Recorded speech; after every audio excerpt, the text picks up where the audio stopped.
Everyone, welcome to সহজ Bangla tutorial. আমি মোর্শেদুল ইসলাম moon বলছি। তো আজকে আমি যে টিউটোরিয়ালটি দেখাবো সেটা হচ্ছে আপনি কিভাবে ফটোশপে একটি পিএনজি ফাইল তৈরি করতে পারেন। পিএনজি ফাইল অর্থাৎ আপনার একটি লোগো তৈরি করবেন, অর্থাৎ যেখানে পেছনে কোনো ব্যাকগ্রাউন্ড থাকবে না, আপনার জাস্ট অনলি লোগোটা থাকবে, অর্থাৎ ওয়াটারমার্ক। আপনি যে কোনো টিভিতে যদি কোনো চ্যানেল দেখেন বা আপনি কোনো কারো ডিএসএলআর ফটোগ্রাফিতে দেখেন যে এই ফটোগ্রাফি ওই ফটোগ্রাফি করে, তো শুধু জাস্ট লেখাটুকু থাকে বা শুধু জাস্ট আপনার ছবিটুকু থাকে, মানে একটা ক্যামেরার ছবি বা একটা ডিজাইনের ছবি থাকে, আর কিছু থাকে না। তো ওই ধরনের আর কি কোনো ওয়াটারমার্ক যেগুলোকে বলে, তো সেই ধরনের ছবি আর কি পিএনজি বলা হয় ছবিকে। তো ওগুলো কীভাবে ফটোশপে বানাতে হয় সেটাই আমি আপনাদের দেখাচ্ছি। তো আমরা নর্মালি একটা ওয়েবসাইটে গুগল ইমেজ থেকে আমরা মনে করি একটা ক্যামেরা নিব। ক্যামেরা দিয়ে আমরা শুধু একটা ছবিতে ক্যামেরা বসাবো, যেভাবে ডিএসএলআরে আর ছবি তুলে ফটোগ্রাফি করে বসে আর কি, জাস্ট আমার কথার কথা। আচ্ছা ঠিক আছে, তো আমরা নর্মালি একটা ছবি নিয়ে এটাকে ভিউ ইমেজ রাইট ক্লিক করে ওপেন নিউ ট্যাব দিই। হ্যাঁ, ইমেজটি ওপেন হচ্ছে নিউ ট্যাবে, ওপেন হলো। এখন আমরা এটাকে নর্মালি রাইট ক্লিক করে সেভ ইমেজ দিয়ে যেখানে আমি নর্মালি ডাউনলোডসে সেভ করে রাখলাম। হ্যাঁ, তো এখন আমরা ডাউনলোডসে ক্লিক করে, হ্যাঁ ডাউনলোড অলরেডি আছে আমার আগে থেকেই। তো ডাউনলোড ক্লিক করে আমি এটাকে রাইট ক্লিক করে ফটোশপ ওপেন করলাম। হ্যাঁ, ফটোশপ ওপেন হলো। তো এখন দেখছি যে এখানে আমার পেছনে সাদা ব্যাকগ্রাউন্ড আছে। তো আমি যদি এটাকে নর্মালি কপি করি যদি আমি নর্মালি একটা ছবিতে মনে করি আমি এই ছবিটা তুলেছি, এই ছবিটা আমি এখন পেস্ট করব। তো পেস্ট করে যেটা দেখবেন, হ্যাঁ এটাকে আমরা কন্ট্রোল টি চাপে ধরে আমরা ছোট করে যেটা দেখবেন সেটা হচ্ছে যে এটা কিছু হইল নাকি, ওমা এইটা কি এটা ক্যামেরার থেকে না কি হইলো। আচ্ছা যাই হোক, তো এটা আর কি পেছনে আমরা চাচ্ছি যে পেছনে সাদা অংশটুকু না থাকে সেরকম কিছু। তো আমরা এটাকে নর্মালি ডিলেট চাপ দিয়ে ডিলেট করে দিই। তো আমরা তো কী করবো এখন, এটাকে আমরা জাস্ট একটা ইরেজার টুল ই চাপ দিলে যেটা আসে সেটা হচ্ছে আপনার ইরেজার টুল। তো নর্মালি যেটা রাবার বলে থাকি, তো এখানে ইরেজার টুলটি আপনি রাইট ক্লিক করে, আপনি নর্মালি এই ইরেজার টুলটি থাকবে উপরেরটি, আপনি নর্মালি করবেন কি রাইট ক্লিক করে আপনি নিচে ম্যাজিক ইরেজার টুলটি ক্লিক করবেন। ক্লিক করে আপনি নর্মালি যেখানে সাদা অংশ, যে কোনো জায়গায় আপনি এখানে যে কোনো সাদা অংশটুকুতে আপনি জাস্ট একটি লেফট ক্লিক করবেন। লেফট ক্লিক করে দেখবেন আপনার যত সাদা অংশ আছে এই জায়গায় যত সাদা অংশ আছে, তো তো সবগুলো কী হবে, যত শতাংশ বলতে কোন এজের ভেতরে না, এজের বাইরে, মানে সাদা অংশতে মিল ছিল, তো সবগুলো কী হয়ে গেল, খালি হয়ে গেল, মানে এখানে আর কিছু নেই। আপনি যদি এখন কন্ট্রোল এ প্রেস করে আপনি যদি এখন কন্ট্রোল সি আর কি কপি করেন, কন্ট্রোল এ দ্বারা হচ্ছে পুরো জিনিসটাকে সিলেক্ট, আর কন্ট্রোল সি হচ্ছে কপি করা। তো কন্ট্রোল সি সিলেক্ট চাপ দিয়ে আপনি যদি অন্য ছবিতে যান, অন্য ছবিতে গিয়ে আপনি যদি এখন কন্ট্রোল ভি পেস্ট করেন, তাহলে আপনি ছবিটি দেখেন পেছনের মতো, আগের মতো পেছনে কোনো সাদা ব্যাকগ্রাউন্ড নেই।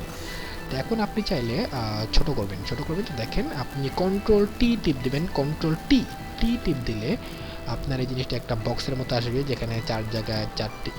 তা আপনি এটাকে ছোট বড় এইভাবে চ্যাপটা ম্যাপটা কী করবেন না করবেন আপনি জানেন, ঠিক আছে?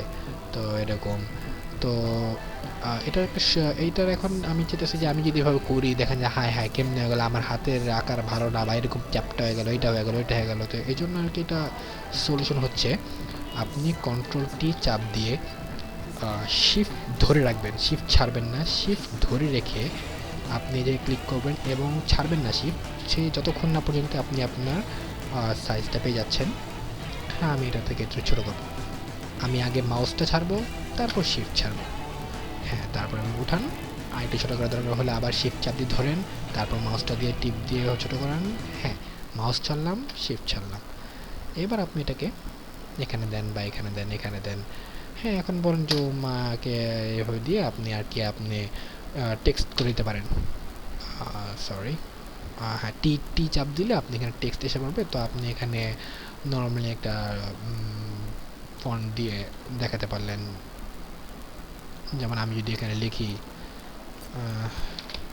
সহজ বাংলা টিউটোরিয়াল, তো এটাকে আগের মতোই কন্ট্রোল টি চাপ দিয়ে ধরে রেখে শিফট চাপ দিয়ে রেখে বড় করি, এম করে লিখলাম আমরা সহজ বাংলা টিউটোরিয়াল। তো যাই হোক, এই ধরনের ফাইল ক্রিয়েট করতে হয় কীভাবে সেটা হচ্ছে আমরা এইভাবে নর্মালি মুছে ফেললাম।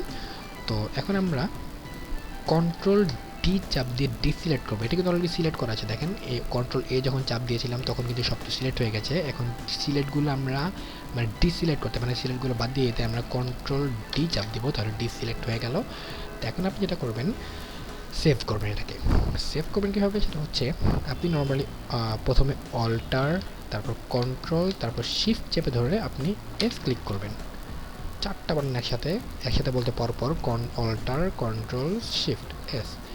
তো এখন আপনি এখানে দেখবেন যে সেভ ফর ওয়েবে এখানে জেপিইজি ফাইল। তো আমি আপনাদের প্রথমেই বলেছি আপনাদের আমি কী শেখাবো, সেটা হচ্ছে কীভাবে পিএনজি ফাইল তৈরি করতে হয়। তো এখানে নর্মালি এখানে ক্লিক করে দেখবেন PNG8, PNG24। তো PNG8, PNG24 দুটো দুই জিনিস, তো আমি এত ডিসক্রাইব করলাম না। তো আমি নর্মালি বলে দিচ্ছি যে আপনারা PNG24 ক্লিক করবেন। PNG24 ক্লিক করলে দেখবেন আপনার ছবি দেখেন পেছনে ব্যাকগ্রাউন্ড জিরো হয়ে গেছে। তো তারপর করবেন কি, নর্মালি এখানে দেখেন ট্রান্সপারেন্সি কিন্তু অন করা, ট্রান্সপারেন্সি অফ করবে, অফ করলে কিন্তু আবার কিন্তু হবে না। ট্রান্সপারেন্সি হচ্ছে আপনার মানে পেছনে ব্যাকগ্রাউন্ডে থাকবে না। তো ট্রান্সপারেন্সি অন করে রাখলাম, পেছনে ব্যাকগ্রাউন্ড চলে গেল। তো আমি এটাকে সেভ দেবো, সেভ দিয়ে আমি এই জায়গাটুকুতেই আমি আবার 1 2 3 দিয়ে সেভ করে রাখি। হ্যাঁ, সেভ করে রাখলাম। এটা সেভ হয়ে গেলে আপনি সাইজ দেখতে পারবেন এই জায়গায়। আচ্ছা যাই হোক, তো আমি এটাকে কেটে দিলাম, কেটে দিয়ে তো এটা আমরা সব ডিলিট করে দিলাম, ঠিক আছে। তো আমি নর্মালি দেখলাম এখানে দুটো ফাইল, এটা আগে ডাউনলোড করা আর আমি সেভ করে রেখেছি 1 2 3 PNG। এটাকে আমি যদি এখন নর্মালি ফটোশপ ওপেন করি, ফটোশপে হ্যাঁ ওপেন করলাম। হ্যাঁ, এখন দেখছেন এখানে কিন্তু কোনো ব্যাকগ্রাউন্ড নেই। তো আপনি চাইলে যে কোনো সময়ে এই ছবিটা নিয়ে তাড়াতাড়ি করে পেস্ট করতে পারবেন। তো কিভাবে পেস্ট করতে পারবেন সেটা আমি দেখাচ্ছি। তো আপনি যেটা করবেন সেটা হচ্ছে ছবিটা এখানে রাখলো, ছবিটাকে এভাবে এখানে এনে দিলেন। এখানে এনে দিলে দেখেন আপনি কিন্তু সে আগের মতো একটি এসে পড়লো। তো এটাকে আপনি ছোট বড় করবেন, ছোট বড় করে আপনি নর্মালি এখানে বসিয়ে দিলেন। তো গাইস এভাবেই আর কি আমাদের ফটোশপে পিএনজি ফাইল তৈরি করতে হয়। আপনাদের যদি কোনো রিকোয়েস্ট থাকে আপনারা বলতে পারেন কমেন্টে। তো ভিডিওটি দেখার জন্য থ্যাংক ইউ।